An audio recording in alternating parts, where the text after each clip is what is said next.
I'm going to talk about the role of social media during the Tunisian Revolution.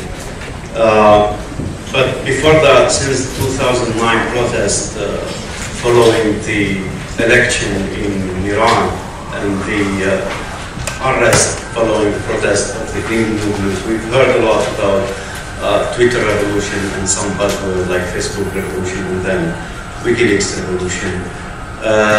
Most of the narrative didn't really look quite good to the internal dynamic and the actors and factors of the people who are engaged on fighting censorship, corruption, nepotism, and dictatorship in those countries.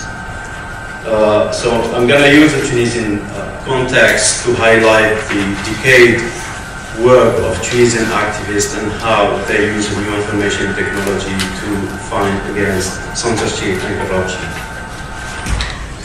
Tunisia was a model, and maybe still model, for many countries. Tunisia, if I might borrow the expression, was a classical real political situation. It's a country that has beautiful beaches, blue sea. It's a country with very progressive jurisdictions toward women. It's a country with an open market. It's a country which is very good for the cheap tourism industry for Europeans. So it's a country that was tolerated by official Western government during the revolution, and even the French government 3 weeks after the Tunisian Revolution, when the government was killing protesters. French proposed its security and police support to the government of Ben Ali, and we didn't see any kind of Western support except the support from the human rights NGOs and civil society in the West, but from the government side, from the official Western side, we didn't see any kind of support to the struggle of the Tunisian people for reform and democracy. Tunisia was very repressive online and offline regime. On the online ground, Tunisia actually applied a set of tools and strategy to muzzle online free speech. Most of the Tunisian dissident websites were based abroad because there is no room in Tunisia to host and administer a website that is critical toward the government. So mainly all the Tunisian blogs and websites were administrated by exiled and refugees living mainly in Europe and North America. And the goal of the Tunisian regime at that time was to block any kind of website and blogs that is disseminating news and information about human rights abuses and corruption, nepotism in the country. It didn't work quite well because blocking a website actually doesn't block the information. There is many ways to circumvent censorship. There is many ways to disseminate the same information across platform. So the second strategy used by the government and then used by many other governments in the world is to hijack the website, to take down the source of the information, or to carry on what we call DDoS attack or DDoS attack against the source of the information. And between the source of the information, which is based abroad, and the inside the country, there is what we call deep packet inspection, which try to survey and monitor all kinds of traffic and communication channels between people living outside the country and people inside the country, and filter some keyword, filter some expression that might harm the image of the regime inside the country.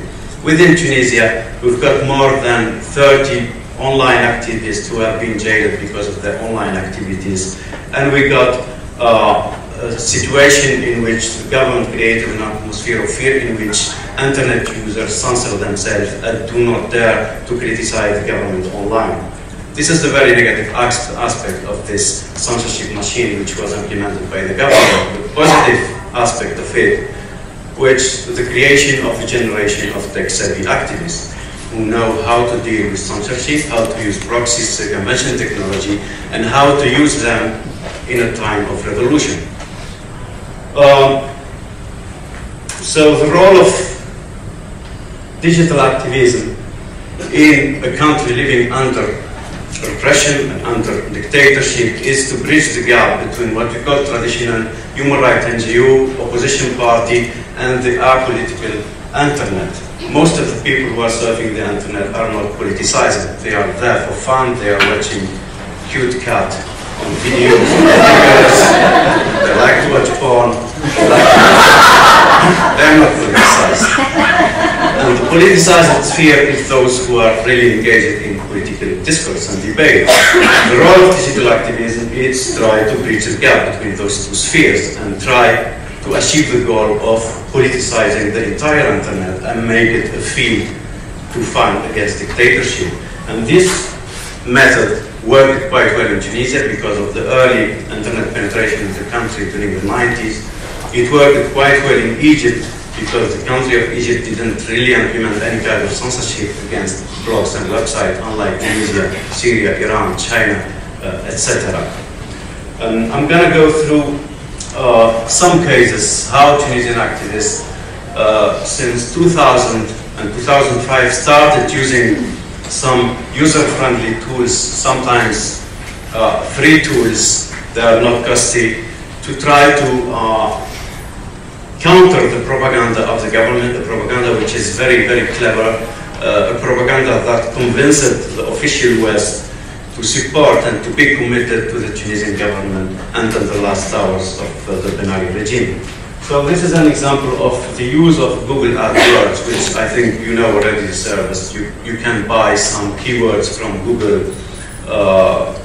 You can invest $100 and you can buy like keywords like Australia or Melbourne, anything. And then when people search that word on Google search, they're going to get some results for it because sponsored search term that you can see on the sidebar of Google or on the top of Google.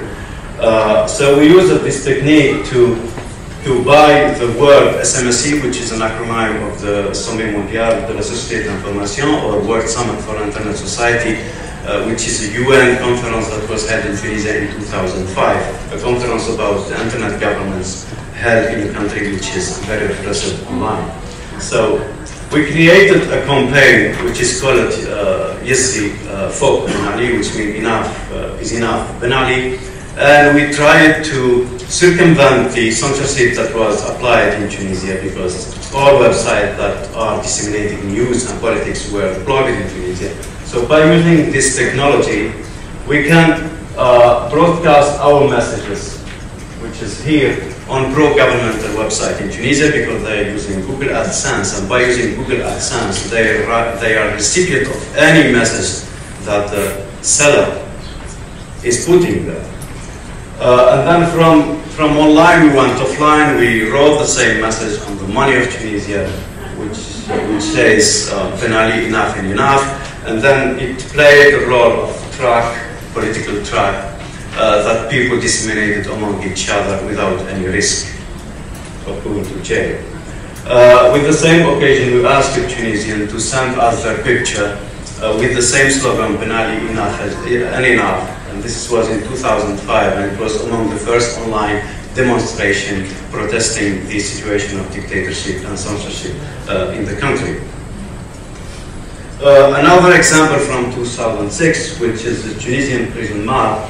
We worked on putting all prisons in Tunisia on a Google map, and we use a technique called mashup. We mashed videos that are talking about human rights abuses witnessed by former prisoner, political prisoner in the country, with the geolocation of the prison in Tunisia. And we came up with the third product, which is a mashup map between Google Maps and YouTube. And we helped people who are not familiar with political discourse, because normally human rights NGO like Human Rights Watch, Reporters Without Borders, Amnesty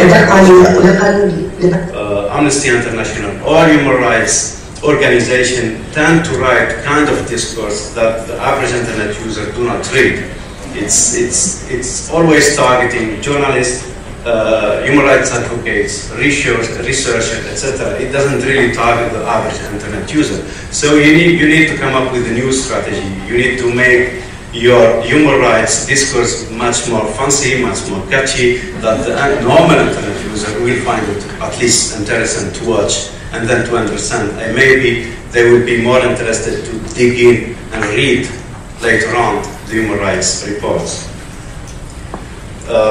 This is another example of investigating the Tunisian airplane, the presidential airplane. A friend of mine was like going in a website of JetSpotter, and he found out that the official Tunisian presidential airplane were photographed in many airports in Europe. So we went to the website of the Tunisian president, and then we compared the list of the official visits of the Tunisian president abroad, and the picture, the photo of his airplane in Europe, and we found out that only one trip was official, and the rest of the trips weren't official. So the question was, who is using the Tunisian presidential airplane, and what was the purpose of this use? And then we made a video. Very simple video using Google Earth. We can fly with record the screen and then broadcasting a message on Google Earth itself. And by doing that, you can see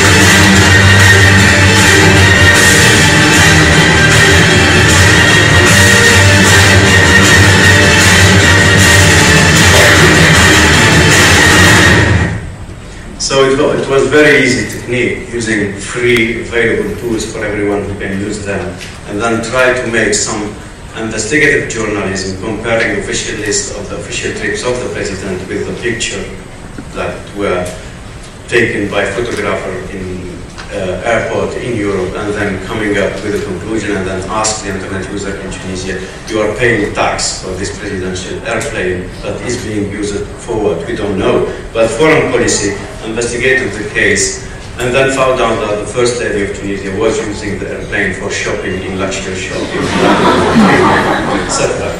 After this video, Tunisia blocked YouTube and then blocked Dailymotion and then blocked email, TV, Metacafe. All video websites in Tunisia were blocked until the 13th of January, few hours after the fall of Ben Ali. There is also work of anti-propaganda. We were always following what the mainstream media in Tunisia is writing about the Ben Ali, his family, the image of the country, and then try to counter that with facts, with evidence, and try to use cheap information technology to counter that propaganda. This is La Presse, the Tunisian Pravda, actually, during the Ben Ali time. In 2007, they came up with this news, actually, that the city of Toscane in Italy, in order to honor the achievement of the President Ben Ali, they gave a street name, Zine El Abidine Ben Ali, to the main street of Toscane, the big street of Toscane. This was the news in all newspaper and TV and radio in Tunisia. What we did, we investigated the case. Was it a street? Was it a dead end? Was it in the city? Was it in the village? Where was this street? And we found out that it wasn't actually a street, it was a dead end, and it was not in the city, it was outside of a small village in Toscane. And we used Google Earth to measure that street, 8 meters, and then we broadcasted that online on social media website, and we tried to counter the propaganda, which was spending a lot of money with actually gratis, free tools.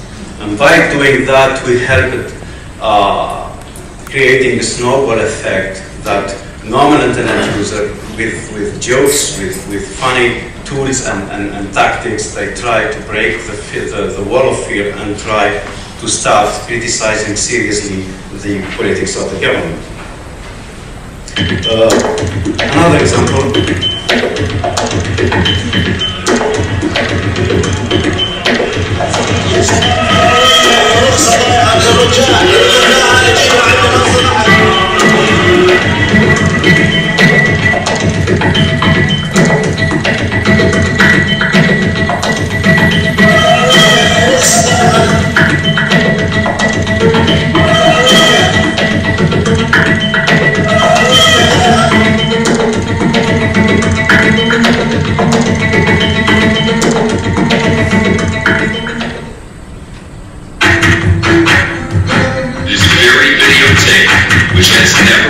been shown on television anywhere. Never been shown on television anywhere.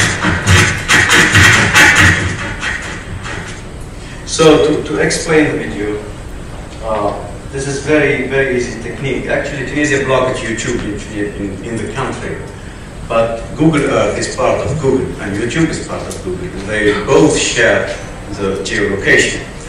If you publish a video on YouTube and you add the geolocation of the video, where did you take this video, which location and which date, actually you are sending the information to Google Maps and Google Earth. And by activating the layer on Google Earth that you want to see the video from YouTube, you circumvent the censorship and you watch YouTube. So what we did is just make that simple click. By simple click, you just being clever and you activate actually a proxy, which isn't a proxy, but it works like a proxy, and people can watch this blocked video on Google Earth. And we went to the Tunisian presidential palace because it's in the Carthage, the historical city of Carthage in Tunisia, which is visited by many tourists because that were the place of civilization of Carthage. And we besieged the video, we geolocated all the video on YouTube with that specific location, because most of the tourists will go there to see the views of Carthage, but they're going to watch videos about human rights abuses. And trying to counter the propaganda, people are searching for tourism information because I'm sorry to say, most of the tourists go stupidly making tourism. They don't ask about the political situation. They want white beaches and blue sea. That's what they want. They don't want to know about the trouble that the population is going through. So we try to change that picture and to give them the right info. So the entire strategy is that what we call the social web or the Web 2.0 is actually an unblockable infrastructure. It's based on the philosophy and spirit of shareism, which you cannot block. You can block one website, but you cannot block the information from spreading to one website to another. You know how to link your Twitter account with Facebook and vice versa. You know how to link your YouTube account with Posters or with Dailymotion, or with, you know, how to link Foursquare with Twitter and Facebook, etc. The information always flows. And there is no way to block the information, even if you block the website. So this was actually the main strategy of the Tunisian activism, that you can block the entire website of the world. The information still will get into the country, and people will know what's going on in the country. It took us maybe a decade, 10 years, to go from online activism to the offline activism. This was the first flash mob demonstration in 2010. It was in April, I think, like 6 months before the revolution. Tunisian bloggers and activists asked each other to go into the street of Tunis, the main avenue in Tunisia, and then to wear a white t-shirt, just that, sit on the cafe, sip coffee, drink beer, do whatever you want, just wear a white t-shirt in the street. And that was enough to make the police crazy, and they started arresting everyone as a white t-shirt. They were afraid that small flash mob will grow up little by little and become a political demonstration. But this first offline protest started actually online 10 years ago, when we started working on politicizing the internet and trying to convince people to care about the situation and try to change it. And then came Wikileaks. Your son doesn't play Julian Assange. Yeah. So in 2010, we got, I know Julian Assange, he's a very good friend of mine. We met in 2007 in Budapest.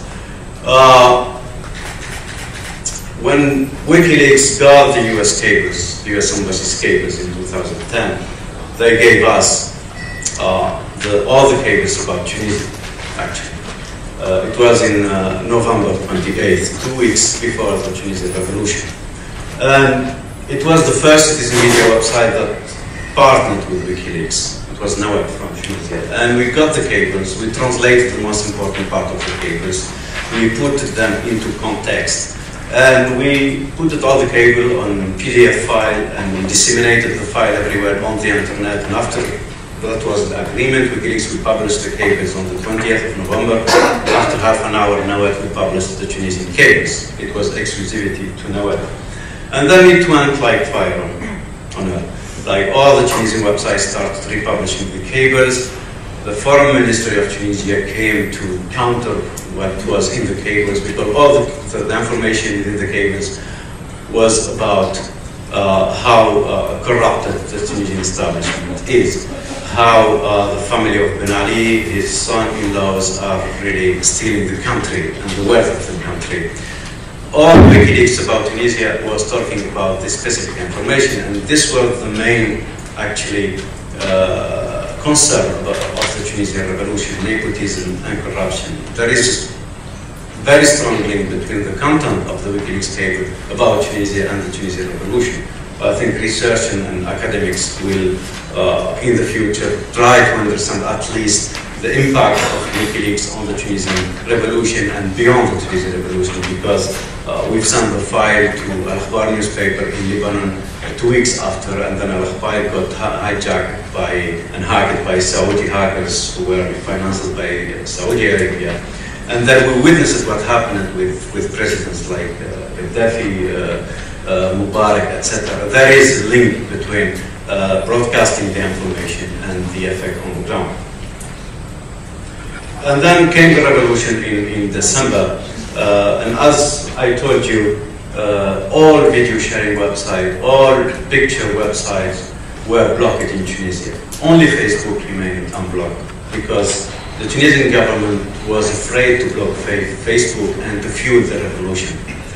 Because the government tried to block Facebook in 2008, and there was a huge protest from even within the establishment, because Facebook was the only platform left in which Tunisian and the youth can interconnect with each other.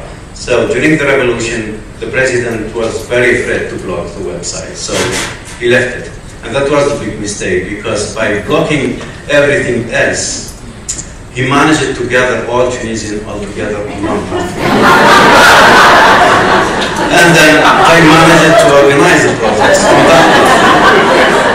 But then Facebook was, as you know, a closed platform. You need to have an account, you need to understand the language, you need, even if you are Arabic, you read Arabic, you cannot understand the Tunisian dialect, because we write it in Latin, like we write it using Latin characters sometimes. It's a mix of Italian, French, and Berber, and Arabic. So even for Arab journalists, it's very hard to understand the Tunisian dialect. So you need Tunisians who can curate the information and take it out of Facebook, translate it into many other languages, and give it ready to the lazy mainstream media, because they don't understand the context, they don't understand the language. And this is what we were doing. Global Voices and Nawat, we were taking the content out of Facebook, translating, putting that into context, and sending that to Al Jazeera and France 24, with whom we had contact, and then Al Jazeera sent it back to every house in Tunisia, because not every house was connected to the internet, but they all were connected to Al Jazeera. So the information cascade that was created during the Tunisian Revolution was like a pyramid. People who were taking action on the ground, they were putting the video on Facebook. Other people, they were taking the video out of Facebook, translating that, putting that into context, sending that to Al Jazeera broadcasting back, not only in Tunisia, but to the entire Arab world. So they educated the Egyptians how to topple the government. And since then, the entire effect of the Tunisian Revolution was seen in the street of Cairo, and then Yemen, Sana'a, Bahrain, Syria, etc. So this is in short what happened during the Tunisian Revolution. And then even after the Tunisian, this is the log that I took during the what we call Operation Tunisia. This is the attack of Anonymous on the Tunisian infrastructure during the revolution. And this was a turning point in the Tunisian Revolution, because before the Operation Tunisia that was carried by Anonymous, none of the Western media spoke or wrote a word about Tunisia. After the Anonymous attack against the infrastructure, we've seen New York Times, Washington Post, even CNN talking about the revolution in Tunisia. It was wow, CNN is talking about Tunisia. And since then, everything changed. All the media started talking about there is a revolution in Tunisia, actually. And then it helped us at least break this media blackout about the situation in Tunisia. Thank you.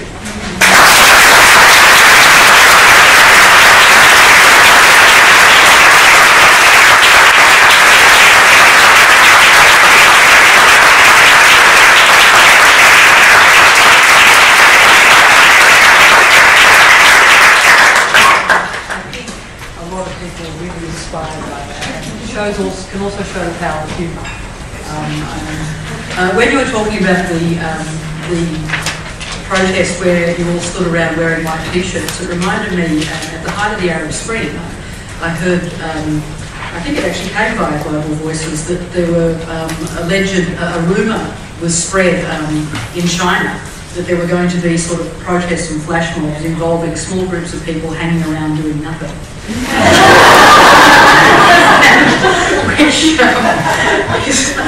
which I think probably had the same type of effect. Can I ask people 4 questions? There's one right in the middle there.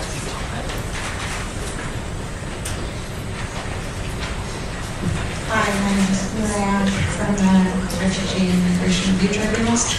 I guess my question is sort of in 2 parts. The first part is, isn't it possible, because you're talking about a popular media device, that a small group of people can hijack a discussion from a country, and because they're very eloquently sending that out to the general mainstream media, that suddenly becomes the only conversation? So you have a situation, I'm just making this up as an example, this is not actually what's happening, but for all we know, because there is no actual mainstream media, say in Syria, and we're getting a lot of information coming out through social media, we don't know if that's actually, it could be 5 people who have a feeling, and suddenly the entire world is saying everyone in Syria feels this way. How do we protect issues against that, or can we protect issues against that? Yeah, it is a very good question. I think everybody is facing this situation in Syria, and there is a lot of rumors. And if we can make the comparison between Egypt and Tunisia and other countries in the Arab world, like the early internet penetration in Tunisia and Egypt, and this educated youth about new information technology, because they were facing or censorship online or oppression online and offline. They knew how to use new information technology, and not only they knew how to use the information, but they knew how to organize, and they knew how to build network, and they knew how to meet face-to-face and share strategy and tactics. And this is what happened, at least as far as I know, between many activists from the Arab world, because they were collaborating during the last 10 years. I'm not sure, however, that a small group of 5 people or even 10 people could hijack the news. They can troll the news, they can troll Twitter, they can spam your wall.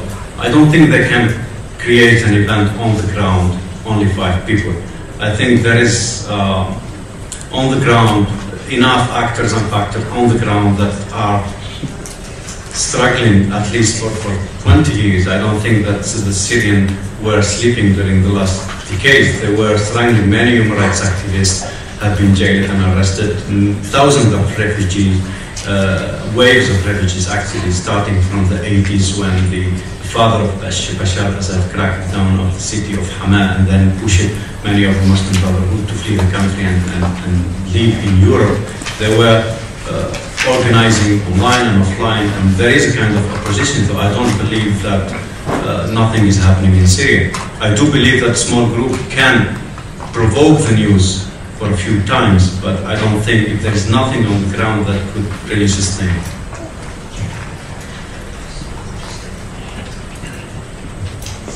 We all laughed a couple of times at some of the stories. I'm sorry, I'm Tim, I'm from Oxfam. We all laughed a couple of times at the stories you were telling there. Did these things come across as funny at the time? Were you deliberately using humour as a way of attacking, you know, the control? or did it just look funny in retrospect? Did it feel more dangerous at the time?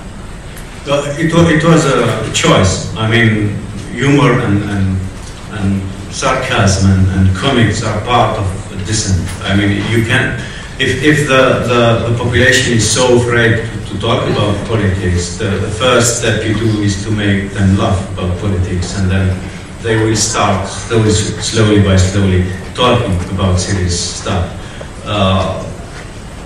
That was the first choice, like trying to make people laugh about the situation, make joke about the president, and if they dare to make jokes about the president, they will dare to criticize it seriously.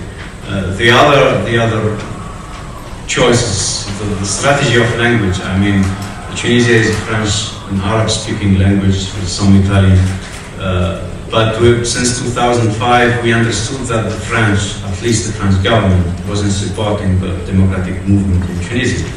And there was a very clever move from the cyber activists to use the English, which was strange at that time, using English in your discourse, in your websites. The menu is in English, everything is in English, was kind of new in Tunisia, not like Egypt or the Gulf region or the east part of the Middle East. In Tunisia it was new, because we understood that using English has much more impact on the global audience online than using French. So I think all those choices were quite thought and discussed among activist circles, and they were chosen because they thought the impact was bigger than staying using French or Arabic only. Can I just ask a question? Whether you see the internet and social media overall as being a force for emancipation and good, because governments, I mean, especially maybe having seen the success of what happened in Tunisia and Egypt in overthrowing governments, that governments may have learned that lesson and may be sort of fighting back using the internet for propaganda. They're using soft puppets who promote government policy, and also using the internet for surveillance. It's interesting, you know, how important Facebook was. Julian Assange has called Facebook something like the most diabolical spy base in the world, because it does also maybe allow an enormous amount of information about people to be gathered in a company who might not be so good at keeping that information to themselves. So just wondering your response to that. Yeah, I mean, the government, either they are democratic or oppressive government, are watching us. This is, I mean, for sure. Everywhere, here in Australia or in the US or in Tunisia, they still monitor the infrastructure, because we are communicating through an infrastructure that they are holding their own hand. Can I finish? Yeah. So yeah, the danger of companies like Facebook is huge. I mean, because not only for activists, but for average internet user or what we call Facebookers. They know what we are writing, they know who we are, they know where we are, they know to whom we are writing our love letter messages, or who we are poking, or what kind of dissident information we are sending. They know everything, and not only that they know it, but they are given by law to give the information to the government when they are asked for. We know now that Twitter is being asked by the US government to give some information about the Occupy activists in the US and elsewhere. Facebook provided thousands of information about thousands of activists to the US and even to the Tunisian government during the uprising and before. Unfortunately, we've seen how PayPal or Amazon, all those big websites, trying to block the work of Wikileaks and the activists around Wikileaks, activists around Anonymous, and activists around many movements in the Arab world and the Arab Spring. So the danger of technology is there, but there is also awareness, there is a will coming from the activist side, at least to raise awareness about the danger of using information technology. You need to know how to use the tools. It's good that you know the technique of using the tools, but knowing the risk of using them is much more important. I think the important part of this is this awareness raising about how to use the internet safely, how to use tools like Tor, how to protect your IP address, your footprint online. If you are doing something dissident, if you are doing something dangerous, it is time to understand how to use the internet safely. Otherwise, like Google once said, if you are not doing anything wrong, so why you are trying to hide it? I don't know. We'll take two more questions. There's one there and there's one at the back. So, there was one at the back. Thank you. Sorry, I didn't mean to distract you. I was trying to get the attention of the chair.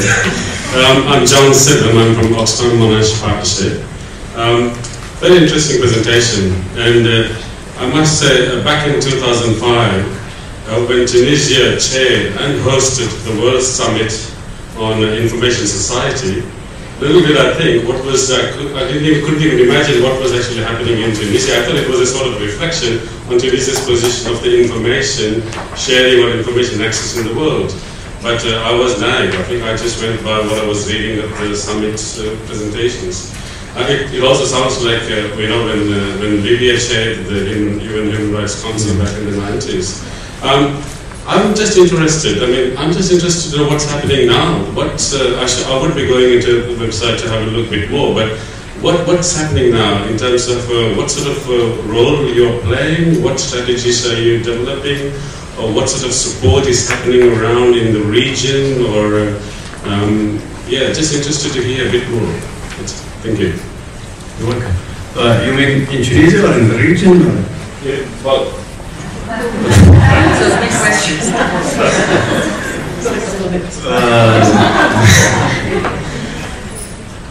Well, it's long. Because online, offline. I meant your strategies, your work. My own work. Okay. Well, personally, I was living in exile for 13 years in the Netherlands, and I came back to Tunisia after the revolution. So I'm working on social media. I'm training people on how to use new information technology, how to do investigative work using new information technology. That's what I'm doing now. The other thing is this, the new situation in which we are facing what we call political identity crisis, in which we have elected Islamists both in Egypt and Tunisia and Morocco, etc., which created a new situation in which there is maybe a coming back to censorship based on religion and moral values, which I think is the threat in Tunisia, maybe in Egypt. There is will to block all pornographic websites in Tunisia, which I don't like as idea. Actually, in Tunisia now there is no censorship at all. Technically, there is no censorship. All websites are really unblocked, pornography, pedophilia, everything. So it's great. But there is a will, at least from a conservative part of the government and the society, that a new censorship will be established to target pornography, pedophilia, and then political content as well, because we know censorship starts with moral and religious principle, and then will expand to target political dissent. This happens everywhere in the world. So there is this conservative tendency in Tunisia and in Egypt, which is coming from the Islamic part. I think it's normal. It's normal because this is a new era in which everybody is acting freely in the country, so it's normal that we are facing this conservatism, but it is a risky situation, and I hope we can deal with it. Okay, the last question is right here. Hi Sami, this is Malma.